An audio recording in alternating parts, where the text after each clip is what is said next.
Hello everyone. Welcome to the video lecture series under Employees Compensation Act 1923. In this lecture, we are going to talk about the Employees Compensation Commissioner. So we have already discussed in the previous lectures a couple of important roles that a Employees Compensation Commissioner plays under the legislation. So starting from the amount of compensation to be deposited with the commissioner, to the power of the commissioner to disburse this amount, to impose penalties on the employer for default, and several other important provisions that entail the commissioner's role under the act have already been discussed. So here we are going to discuss about who is this Employees Compensation Commissioner, as in how they are appointed, who appoints them, what is their nature of jurisdiction, what kind of matters go before the commissioner, what are the powers of the commissioner, other than what we have already seen in bits and pieces in the previous lectures. So, starting with the Employees Compensation Commissioner.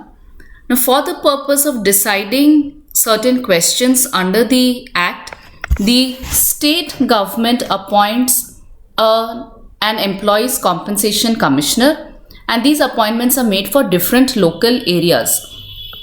So, for different areas, different Employees Compensation Commissioners can be appointed by the state government. Section 19 of the Act talks about reference to commissioners. So it deals with what are the kind of questions or matters which are to be referred or which are to be settled by a commissioner as per the Act. Now, as you can see on your screen, there are 4 matters or questions which are to be settled by the commissioner as per section 19. These are: first, question as to liability of any person to pay compensation. Whether a person, generally an employer, is liable to pay the compensation. Any question related to liability of that person to pay compensation is to be decided by the commissioner. Second, question as to whether a person injured is or is not an employee within the meaning of the Act. So when the employer claims that the person claiming compensation is not a workman, is not an employee for as per the definition of the Act, that question is also to be decided by the Employees Compensation Commissioner. Third, question as to the amount or duration of compensation. And fourth, nature or extent of disablement. Now, what will be the amount of compensation, how it will be disbursed? It is to be decided by the commissioner. We have already discussed regarding this in the previous lectures, where we've discussed about the amount of compensation, that after going through the particular calculation or going through the report of the qualified medical practitioner, it is for the commissioner to arrive at the conclusion of what is the amount of compensation that is to be paid. And likewise, the nature or extent of disablement. If it is a scheduled injury, then it is fine because it is already given in the schedule what kind of disablement it is.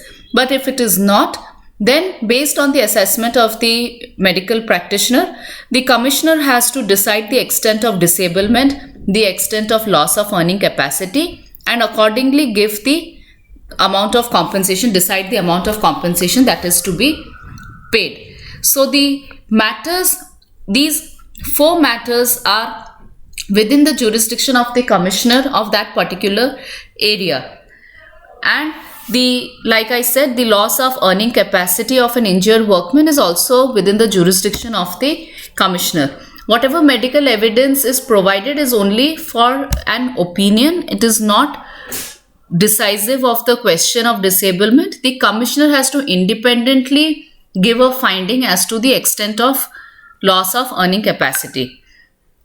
However, with this much power, it is also important to remember that the commissioner does not have the power to reduce the compensation amount that is already awarded.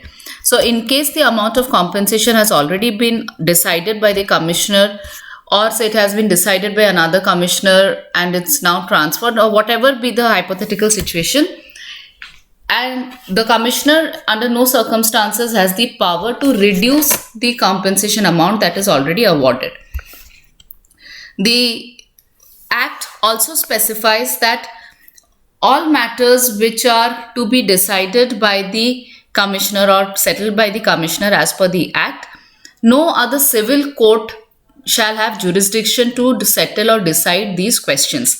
So if the Act says that these are the 4 questions which are to be necessarily settled or decided by the commissioner, it is only the commissioner who can decide these questions, and it cannot be referred to any other civil court for decision.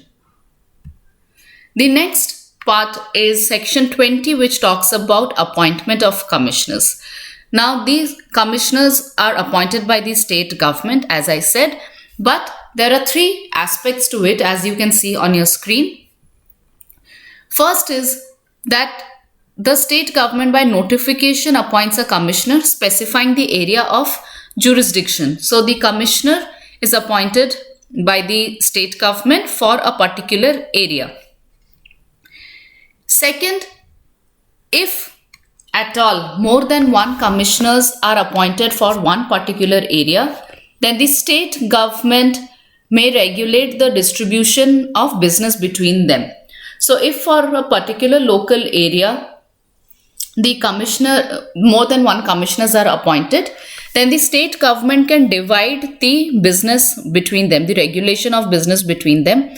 It can be within one area of jurisdiction, it can be different localities for each of the commissioner, or it can be on the basis of the kind of cases or matters or questions that each of the commissioners will decide. That is completely the discretion of the state government. So they have this power to regulate the distribution of business between multiple commissioners for one particular area. The third aspect is that if the commissioner wants, he or she can appoint another person possessing special knowledge to assist him for specific matters. So what the Act here provides that these first 2 aspects talk about appointment of commissioners, but this third aspect talks about appointment of another person or an expert by the commissioner. So if, say, for a particular matter, for deciding a particular matter, the commissioner requires an expert opinion or requires 1 or more persons who possess special knowledge for any question or matter relevant to that which is under inquiry before the commissioner may choose such person to assist him in holding this inquiry. The Act also mentions that without adopting this mode, the commissioner cannot on his own assess the compensation on mere conjecture, which means that the power is there to the commissioner to refer the workman to refer the matter to any other expert for opinion. But if the situation so demands that an expert opinion is required, then the commissioner is bound to take this expert opinion and should not go ahead with the conclusion of deciding the compensation without exercising this option. So if a person with special knowledge is necessary to decide the matter, then the commissioner has to go through this mode to decide the amount of compensation. Further, the Act did not have any specific qualifications for an employees compensation commissioner until 2009. So imagine the Act came in 1923, but till 2009, until the 2009 Amendment Act, there was no prescribed set of qualifications for appointment of a person as an employees compensation commissioner. It is only in 2009 with the amendment that now they have a prescribed set of qualifications which must be fulfilled for any person to be appointed as a commissioner. These qualifications are general, which you find in other statutes also. For example, a person can be appointed as an employees compensation commissioner if he or she has been a member of the state judicial service for a period of at least 5 years, or has been an advocate for at least 5 years, or a gazetted officer for at least 5 years. So these are the qualifications which you now find under the act, which the state government has to keep in mind before appointing any person as commissioner. But prior to 2009, there was no such qualification mentioned in the legislation. The state government could appoint any person as an employees compensation commissioner. The next part is about venue of proceedings. Now we have discussed how the amount of compensation is to be calculated, what is the employer's liability, that every employee has to go through a two-step process of a notice and a claim in order to get compensation. The compensation is decided by the commissioner. But the question remains that where are these proceedings going to be initiated? Now, every employee is not necessarily a resident of the same place where they are working. And likewise, every employer may not be available at every branch of his business where an accident takes place. So where can the employee initiate the proceedings to claim compensation?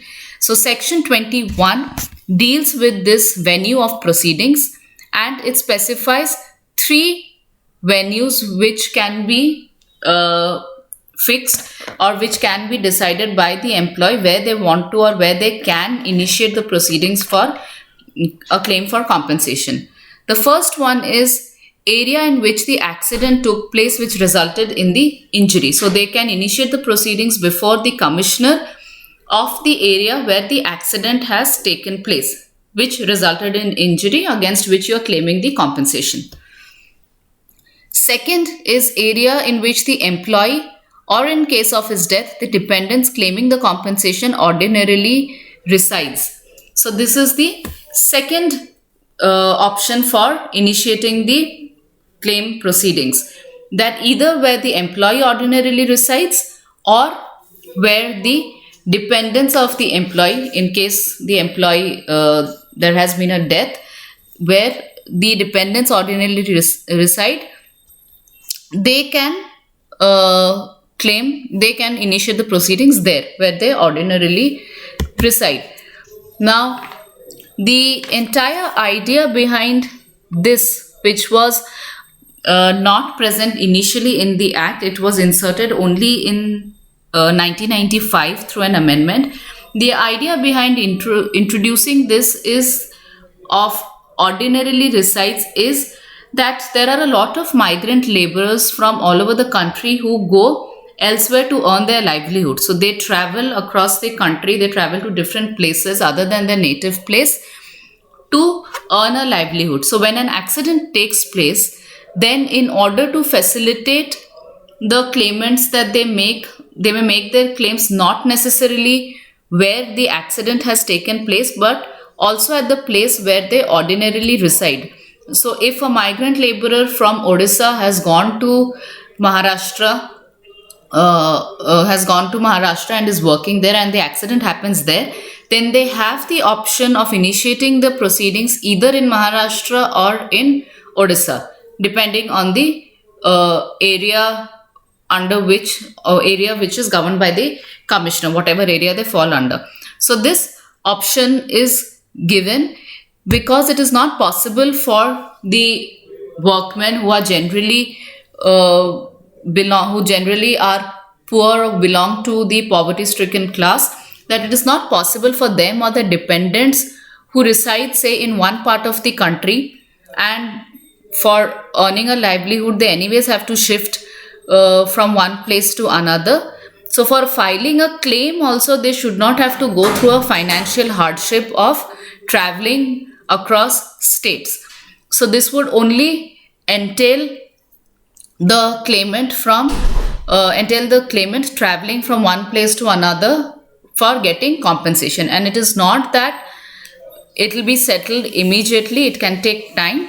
So for the benefit of the employees, it is this provision specifically of ordinarily resides, where the ordinary resides has been introduced in the act.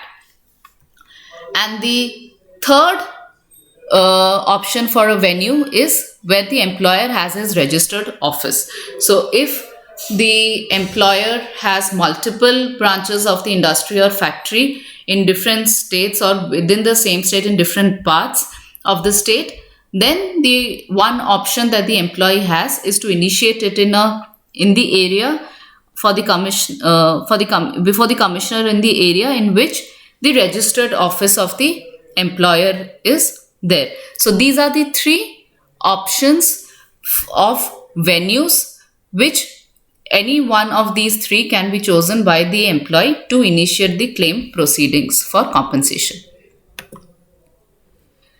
Further, it also talks about transfer of proceedings, that under what circumstances or what kind of proceedings are transferred. If they are transferred, what is the role of the commissioner? Now on your screen, you can see 4 situations that are discussed written with respect to transfer of proceedings. The first one is, in case a commissioner other than the one having jurisdiction over the area in which the accident took place entertains the claim petition, then he shall give notice to the commissioner having jurisdiction over the area and to the state government concerned. So if, say, the accident has taken place in Cuttack, but for some reason the commissioner for XYZ reason the commissioner in Bhubaneswar is entertaining the claim petition, then the commissioner in Bhubaneswar has to give a notice to the commissioner in Cuttack as well as to the state government that he or she is now entertaining this particular claim with respect to compensation. So this is your first aspect of a transfer of proceedings. So if the commissioner other than the one who is originally supposed to be deciding the claim entertains the claim. Second, if a commissioner other than the one with whom money is deposited proceeds with a matter, the former may call for transfer of any records or money remaining with the latter for the proper disposal of the matter, and the latter on receipt of such request has to comply with the same. Say for example, Commissioner X had initially started with the claim proceedings and was in the process of disposing it off, and some money has already been deposited with Commissioner X, but eventually the matter is transferred to Commissioner Y. So Commissioner Y can ask Commissioner X to transfer all the amount that is deposited as compensation with Commissioner X, as well as any other records related to the case, whatever is there with Commissioner X. Commissioner Y can ask to transfer all of it to Commissioner Y, and on receipt of such request, Commissioner X has to comply with the same and has to transfer it to Commissioner Y. So this is your second situation of transfer of the proceedings. What has to be done in case the proceedings are transferred from one commissioner to the other. Third, if a commissioner is satisfied that any matter arising out of any proceedings pending before him can be more conveniently dealt with by any other commissioner, he may order such matter to be transferred to such other commissioner. So this is your third situation, that say the accident has taken place in Bhadrak, and the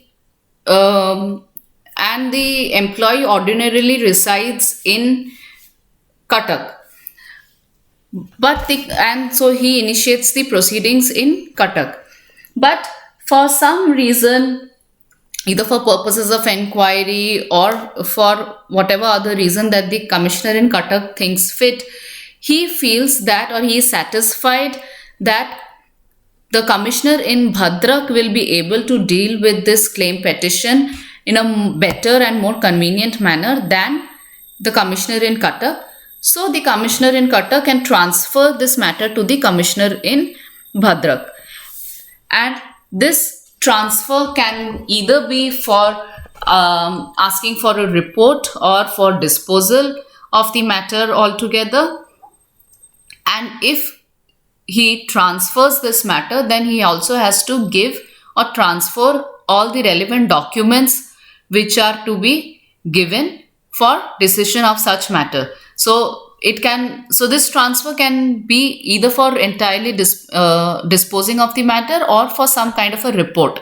So if it is so transferred, then the second commissioner to whom it is transferred has to then either dispose of the matter if it is so required, or give a report as requested or required by the first commissioner.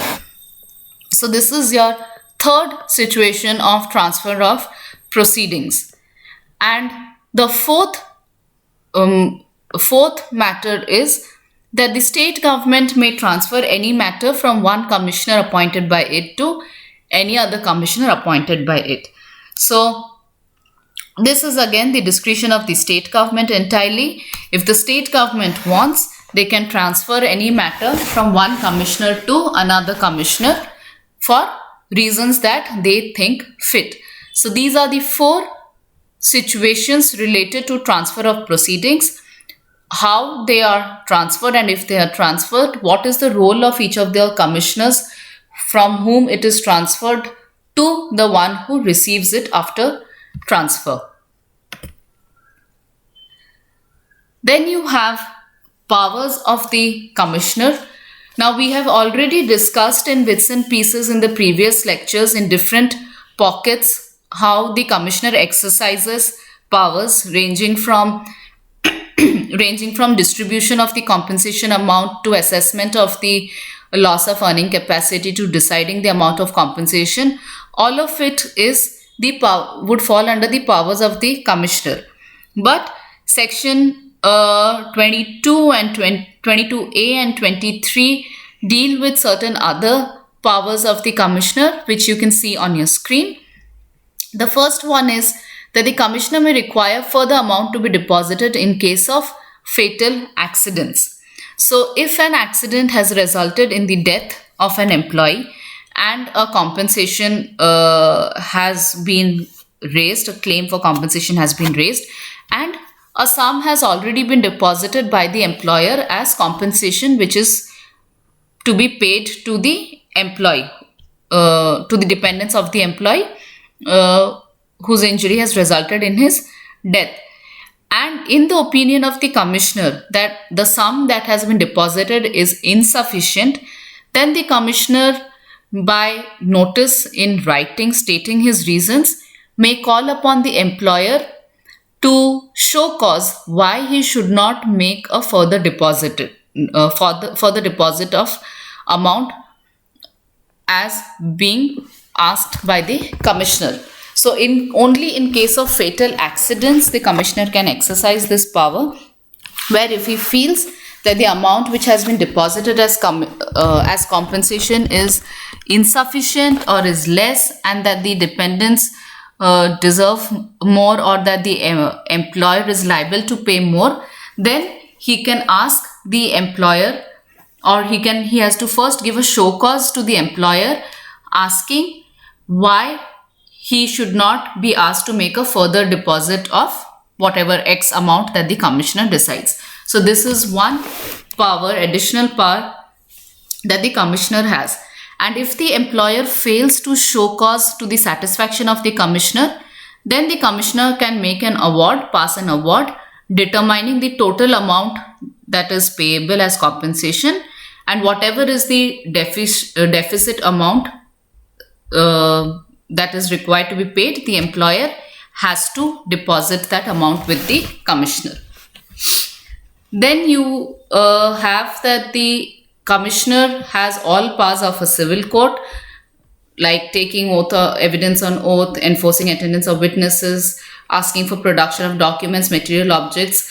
Like any other civil court, the commissioner here is functions like a judicial body, has the powers of a civil court, and whatever functions that a civil court can perform, the same is mirrored in the Employees Compensation Commissioner as well. The third one is that all costs incidental to any proceedings before a commissioner shall be in the discretion of the commissioner. So all costs related to the proceedings, how they are to be settled and decided, is the discretion of the commissioner. So if the commissioner is satisfied that the applicant is unable, either by reason of poverty or for whatever other reasons, to pay the prescribed fees, he may at his discretion remit any or all of such fees entirely. So that is the discretion of the commissioner, how he will go about the costs related to the proceedings, compensation proceedings. And the fourth power is that the commissioner has power to submit any question of law for decision of the High Court if he thinks fit. So if there is any substantial question of law which the commissioner feels should be decided by the High Court, then he can refer it or submit it to the High Court for decision. And if he does so, then he is under a duty to decide the question in conformity with such decision. So this is also mandated in the Act itself, that if at all the commissioner refers a question of law before the High Court, then after the High Court gives its reply, gives the answer, then he is compelled by duty to decide the question in conformity with what the High Court decides.